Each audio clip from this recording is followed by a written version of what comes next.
तो royal star classes में आप सभी का स्वागत है। मैं लोकेश कुमार दाजलिया आपको मनोविज्ञान मनोविज्ञान के इतिहास विद इम्पोर्टेंट क्वेश्चंस तो करूँगा। आज दोस्तों शुरुआत करते हैं हमारे छोटी सी मनोविज्ञान टॉपिक की। तो मनोविज्ञान में शुरुआत करते हैं मनोविज्ञान का इतिहास। ठीक है दोस्तों, तो मनोविज्ञान के इतिहास के हिसाब से अपन देखते हैं। तो इसमें मैं आपको बताऊं मनोविज्ञान की परिभाषा। मनोविज्ञान क्या होता है? तो मनोविज्ञान क्या है कि व्यक्ति के व्यवहार का अध्ययन होता है, व्यवहार का अध्ययन होता है। ठीक है दोस्तों, तो मनुष्य भीतर होने वाली मानसिक घटना, उसके मनुष्य के मन में होने वाली मानसिक घटनाओं का सूक्ष्म अध्ययन किया जाता है। कैसे? ठीक है दोस्तों, तो इस आधार पर मानव प्राकृतिक अर्जित दोनों है। मानव प्राकृतिक भी है और अर्जित भी है। मतलब मानव प्राकृतिक से भी होशियार होता है, उसका व्यवहार होता है जैसा होता है, और एक वो गुण अर्जित भी करता है। अधिगम से भी कर सकता है, वातावरण से भी कर सकता है, और बहुत सारे चीज़ों से वो कर सकता है। ठीक है, इन दोनों वैज्ञानिक रूप से अध्ययन किया जाए। इस प्रकार पशु व्यवहार का अध्ययन भी करता है मनोविज्ञान। इसके अलावा पशु व्यवहार का अध्ययन भी करता है कि पशु कैसे व्यवहार करता है, ताकि मनुष्य व्यवहार में उसकी तुलना की जा सकती है। इस निष्कर्ष को हमने सफलतापूर्वक अध्ययन करने के बाद विभिन्न विषयों का विधियों का विकास किया। अब आते हैं अपन मनोविज्ञान का अर्थ है। मनोविज्ञान फिजियोलॉजी शब्द से बना है। किससे बना है दोस्तों? फिजियोलॉजी। फिजियोलॉजी, ठीक है। ये ग्रीक शब्द है। कैसा शब्द है? ग्रीक। ये ग्रीक शब्द है, और इस ग्रीक शब्द ने दो शब्दों से टुकड़े किए। ठीक है दोस्तों, इसके दो टुकड़े किए, जिसको साइकी कहते हैं और इसको कहते हैं लोगस। ठीक है, साइकी का अर्थ है आत्मा, और लोगस का अर्थ है एक विषय का अध्ययन। एक विषय का अध्ययन यानी आत्मा का अध्ययन। तो मनोविज्ञान को सर्वप्रथम आत्मा का विज्ञान के रूप में परिभाषित किया गया। ठीक है, तो अरस्तु साहब, अरस्तु और प्लेटो ने सबसे पहले आत्मा का अध्ययन किया था। ठीक है, तो अपन आत्मा के अध्ययन के बारे में बात जानते हैं। आत्मा का अध्ययन सबसे पहले क्या हुआ था? प्राचीन काल था। प्राचीन काल में दो महान दार्शनिक हुए थे। पहले मनोविज्ञान दर्शन शास्त्र में था, फिर दर्शन शास्त्र के कुछ टाइम बाद अलग हुआ। जो 17वीं ईस्वी के बाद मनोविज्ञान को दर्शन शास्त्र से अलग कर दिया गया। ठीक है दोस्तों, तो प्राचीन काल में प्लेटो और अरस्तु दो यूनानी दार्शनिक थे। ठीक है, उन्होंने मनोविज्ञान आत्मा के रूप में व्याख्या की। इसकी दर्शन शास्त्र की एक शाखा का रूप में अध्ययन किया था। ठीक है, लेकिन आत्मा आध्यात्मिक है। कुछ लोगों की ऑब्जेक्शन मिल गए। कुछ मनोवैज्ञानिकों के और दार्शनिकों ने बोला कि यार ये आत्मा तो है, लेकिन ये आत्मा तो आध्यात्मिक है, इसे देखा छुआ महसूस नहीं किया जा सकता। इसको देखा छुआ और महसूस नहीं किया जा सकता। मतलब कि आत्मा को अपन न तो देख सकते, न छू सकते, महसूस नहीं किया जा सकता। हम आत्मा पर वैज्ञानिक प्रयोग भी नहीं कर सकते। आत्मा पर वैज्ञानिक प्रयोग नहीं सकते कि आज आत्मा देखी नहीं तो उसका वैज्ञानिक प्रश्न हो ही नहीं सकता। आत्मा की प्रकृति की अस्पष्टता के कारण मनोविज्ञानियों का अर्थ अस्वीकृत है। उन्होंने कहा कि आत्मा तो नहीं हो सकती। तो फिर उन्होंने क्या बोला कि भाई आत्मा नहीं होगी तो दूसरा तो ये हो सकता है कि भाई मन हो सकता है। हाँ, तो मनोवैज्ञानिकों ने सोचा कि भाई शायद मन भी हो सकता है। तो मन के विज्ञान के रूप में मनोवैज्ञानिकों ने एक दार्शनिक आया। ठीक है, जर्मन का एक दार्शनिक था इमैनुअल कांट। इमैनुअल कांट ने कहा कि भाई मन के रूप में उन्होंने एक परिभाषा, मन के रूप में एक परिभाषा दी। फिर इसके बाद विलियम जेम्स आए 1892 में। उन्होंने मनोविज्ञान को मानसिक प्रक्रिया के विज्ञान के रूप में परिभाषित किया। ठीक है, उन्होंने कहा कि भाई मानसिक प्रक्रिया के रूप में परिभाषित किया। मन शब्द भी काफ़ी अस्पष्ट है, क्योंकि आत्मा के बाद मन भी कोई भौतिक स्वरूप नहीं है। उनको भी न देख सकते, न छू सकते, न महसूस। जिस वस्तु के बाद कोई भौतिक स्वरूप नहीं है। ठीक है, उन्होंने कहा भाई कि इस चीज़ का कोई भौतिक स्वरूप तो है नहीं, तो फिर हम इसको कैसे कह सकते?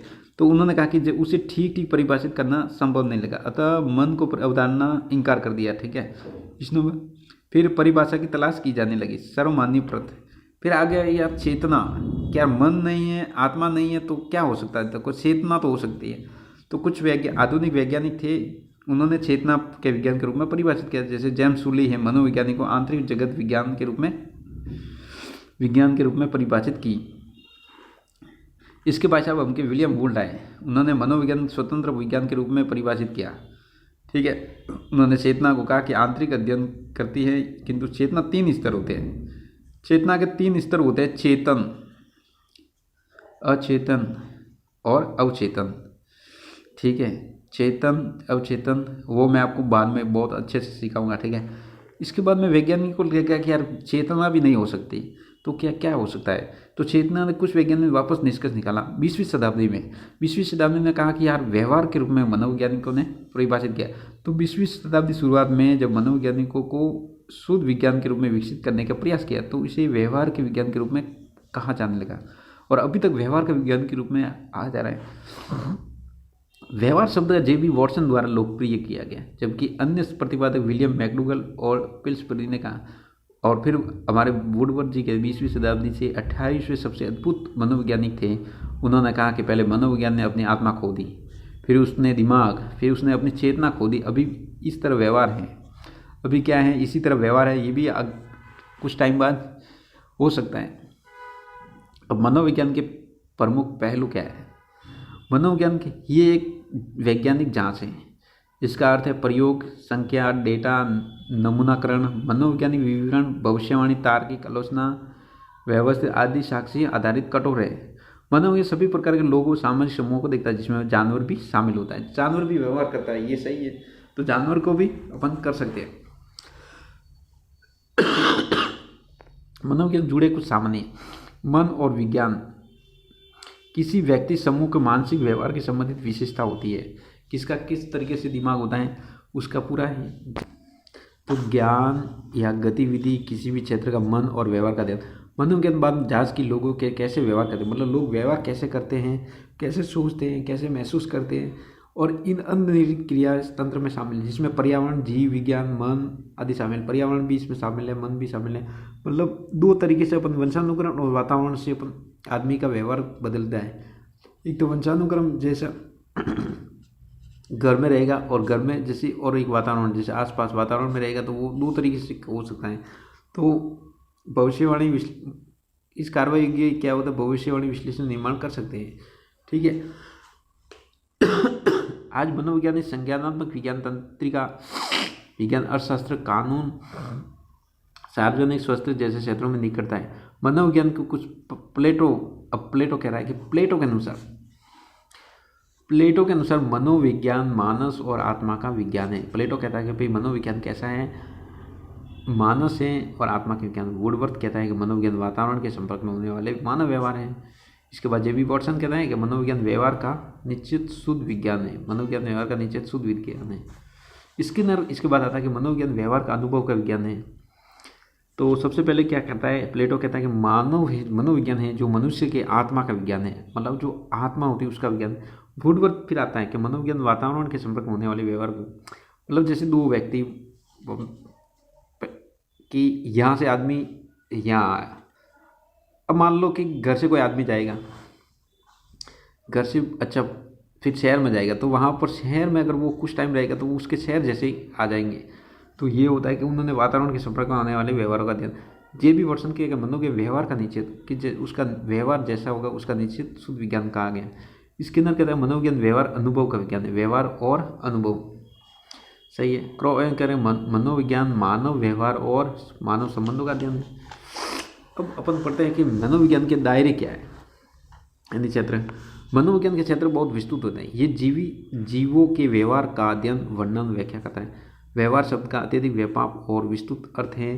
व्यवहार में भी सभी प्रकार के जीवित गतिविधियाँ और जीवित क्षेत्रों के अनुभव, क्रियात्मक, संज्ञात्मक, भावात्मक, स्पष्ट, चेतन, अचेतन आदि शामिल हैं।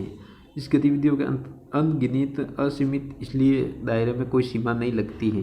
हालांकि सुविधा उचित अध्ययन जिसे नीचे दिए गए अनुसार अपन कर सकते हैं। अब आते हैं सामान्य मनोविज्ञान।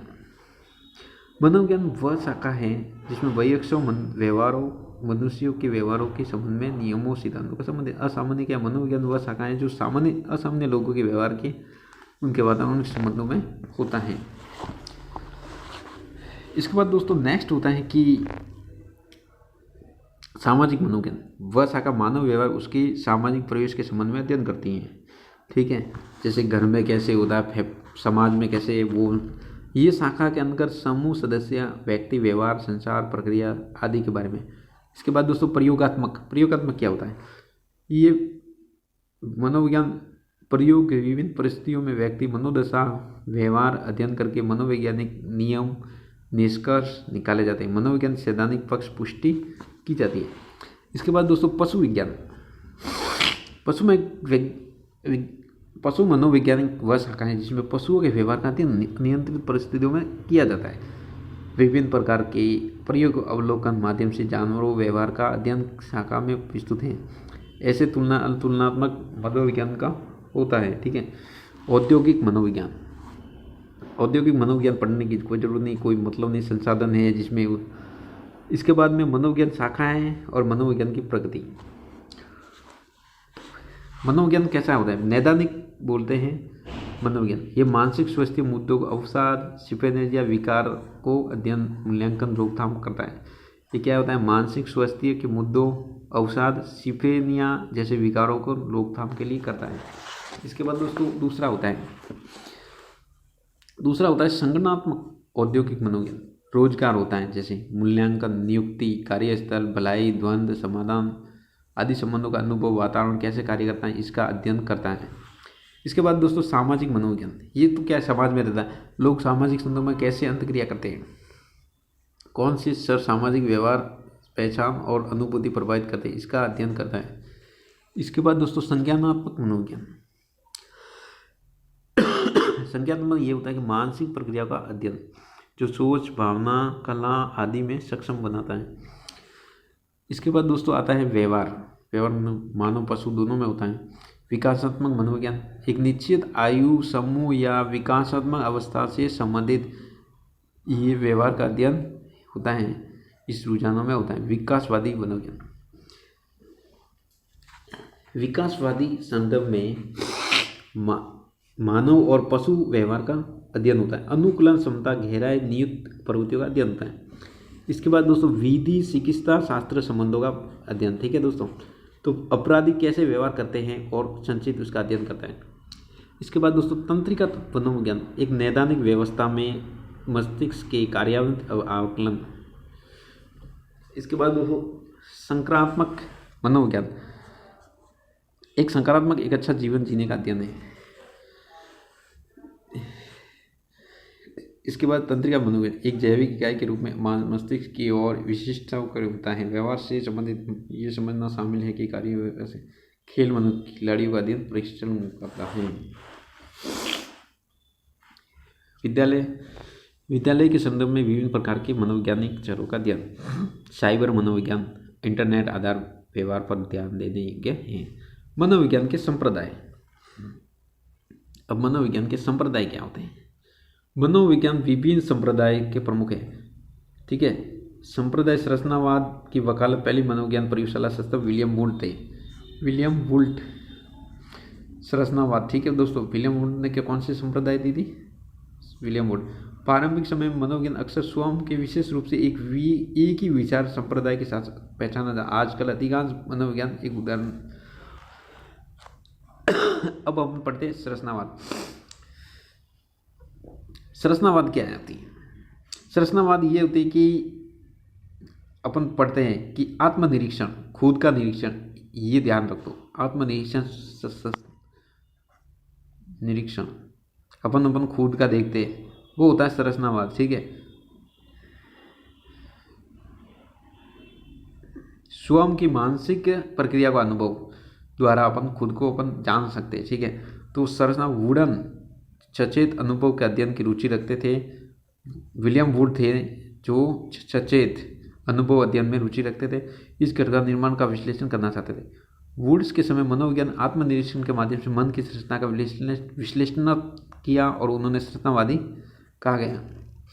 विलियम वुड थे उन्होंने क्या किया कि आत्मनिरीक्षण खुद के मन और संरचना के विश्लेषण पर किया। आत्मनिरीक्षण क्या है? तो आत्मनिरीक्षण एक ऐसी प्रक्रिया है जिसमें व्यक्ति विषयों मनोविज्ञान प्रयोग का विस्तार अपने स्वयं की मानसिक प्रक्रिया अनुभव वर्णन करता है। हालांकि एक विधि आत्मनिरीक्षण कहीं अब संतुष्ट नहीं पाई, लेकिन ये होता है। इसका सार क्या है? सार ये है कि संरचनावाद को आमतौर पर मनोविज्ञान का पहला संप्रदाय माना जाता है। संरचना, ठीक है, पहला माना जाता है। ये दृष्टिकोण मानसिक प्रक्रिया सबसे बुनियादी घटकों को तोड़ने पर केंद्रित थी। संरचनावाद जुड़े देश विचारक विलियम वुड, एडवर्ड टिंचनर संरचनावाद ध्यान मानसिक प्रक्रिया को में साथे। विलियम वुड कौन थे? तो उन्होंने एक प्रयोगशाला भी खोली थी, ली जिम्पिंग, जर्मनी का एक शहर है, ठीक है दोस्तों, जर्मनी का एक शहर है लिपजिन, वहाँ पर उन्होंने पहली प्रयोगशाला खोली थी और वुड द्वारा सुगम मनोविज्ञान दृष्टिकोण सबसे बड़ी उन्नति थी। अगला टॉपिक दोस्तों, वुडन ने मनोविज्ञान चेतना के अध्ययन के रूप में परिभाषित किया।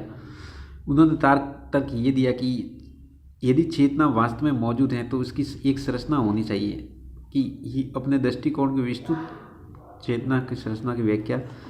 उन्होंने प्रयोग वैज्ञानिक जांच सबसे महत्वपूर्ण तरीका था जो वुडन के अनुसार मनोविज्ञान विकास का एक समय आवश्यकता थी। इसलिए मनोविज्ञान प्रयोग करने की आवश्यकता जिसने चेतना को वास्तविक प्रक्रिया। इस संबंध में पावलोव अपने कुत्ते जैसे क्रियाओं की खोज का प्रयोग किया। इसके बाद दोस्तों आत्मनिरीक्षण। वुड का मानना था कि वैज्ञानिक को दृष्टिकोण अपनाना चाहिए। उन्होंने आत्मनिरीक्षण को ज्ञान प्राप्त करने की एक विधि के रूप में अस्वीकार नहीं किया। उन्होंने आत्मनिरीक्षण चेतना की संरचना को देखते हुए समझने का साधन किया। चेतना का अध्ययन करने के लिए एक अन्य तरीका मनुष्य पिछले इतिहास को देखना भी है, तो इस चेतना का अध्ययन अपन हो पाएगा। डार्विन प्रकृति बनाम पोषण जन्म देने वाले व्यक्ति थे। डार्विन प्रकृतिवादी कौन थे? डार्विन। इनके अनुसार पर्यावरण मनुष्य की चोंच का आकार दिया, उनका पालन पोषण किया। वुडन के अनुसार व्यक्ति अतीत को देखने की व्यक्ति चेतना के बारे में जानकारी में वुडन ने मनुष्य प्रयोग के आधार पर उन्होंने प्रतिपादित किया और चेतना के प्रकार 3 भाग दिए: विचार, भावना, मनोभाव। चेतना के 3 भाग हो सकते हैं। क्या क्या? विचार हो सकता है, दूसरा भावना हो सकती है, और नेक्स्ट होती है मनोभाव। फिर उन्होंने क्या किया? फिर उन्होंने मति भ्रम, कृत्रिम निद्रावस्था की स्थिति और सपनों का विस्तृत किया। उनके अनुसार चेतना के ये सभी असामान्य गतिविधियां ध्यान टूटने के कारण होती हैं, ही विभिन्न चेतनाओं के भाग में होती हैं। तो अब एडवर्ड टिचनर के बारे में थोड़ा अपन पढ़ लेते हैं। एडवर्ड टिचनर क्या थे? एडवर्ड टिचनर का जन्म 1868 में हुआ, 1927 में मृत्यु हो गई। मतलब कुल मिला के इनके जन्म की बात करें तो उनके जन्म में 60 वर्ष के हो गए, फिर चले गए ये। उन्होंने जर्मनी में अध्ययन किया और अपना सारा जीवन अमेरिका में काम किया। जर्मनी में तो अध्ययन किया था और अमेरिका में पूरा जीवन काम ही किया। टिचनर ने समझाया कि चेतना वास्तव में किससे बनी है। इसके बाद में चेतना सामग्री विस्तार किया। टिचनर का दूसरा योगदान ये था कि चेतना की सामग्री की संयोजन का वर्णन किया, जिसका अर्थ है कि कौन सी सामग्री एक गतिविधि परिणाम एक साथ संयोजन है। टिचनर का तीसरा योगदान, उन्होंने चेतना सामग्री के बीच में संबंध व्याख्या, जिसका अर्थ चेतना सामग्री के एक दूसरे से संबंधित होता है। अब मनोविज्ञान की वस्तु को वुडन के विपरीत, जिन्होंने चेतना के अध्ययन करने के 3 तरीके। टिचनर तर्क है कि मनोविज्ञान अध्ययन करने का एकमात्र तरीका आत्मनिरीक्षण है, जिसे टिचनर ने व्यवस्थित किया। अब चेतना के तत्व क्या हो सकते हैं? मैं आपको एकदम स्पष्ट बताऊंगा कि चेतना संवेदना क्या होती है। संवेदना, सबसे पहले संवेदना समझनी पड़ेगी। संवेदना क्या होती है? हम संवेदना को समझते हैं जैसे कि हमारे अपन देखते हैं तो आँख से देखते हैं, ठीक है, सुनते हैं तो कान से, ठीक है, ध्वनियाँ अपन से आते हैं तो सुन लेते हैं। गंध का क्या? स्वाद, गंध, ये जीभ, ठीक है, तो ये क्या है? संवेदना है। इसके बाद में दोस्तों आती है प्रतिमाचिया, विचारों का तत्व है, उन अनुभव दर्शाता जो वास्तव में मौजूद नहीं है, ठीक है, जैसे सूर्य, जैसे कुछ अपन को बोलते हैं तो वो वास्तव में मौजूद नहीं है। अनुराग नहीं, किसी भावना, प्रेम, घृणा, क्रोध, उदासी, ये अनुराग नहीं होते। अब संरचनावाद की आलोचना व पतन, उसकी आलोचना क्यों हुआ और पतन क्या हुआ? तो समय के साथ आत्मनिरीक्षण, उनका दृष्टिकोण अधिक कठोर और सीमित हो गया। आज वैज्ञानिक मानकों के अनुसार मन संरचना का अध्ययन करने में प्रयोग वीडियो बहुत व्यक्तिपरक है और इसके उपयोग से परिणामों विश्वसनीयता में कमी हो गई। ठीक है, इसके कारण हो गया अपन इतना इसमें घनिष्ठ संबंध जो प्रत्यक्ष देखने को, जिससे आत्मनिश्चय प्रक्रिया में कमी होते हुए इसकी हो गई। ठीक है दोस्तों, अगला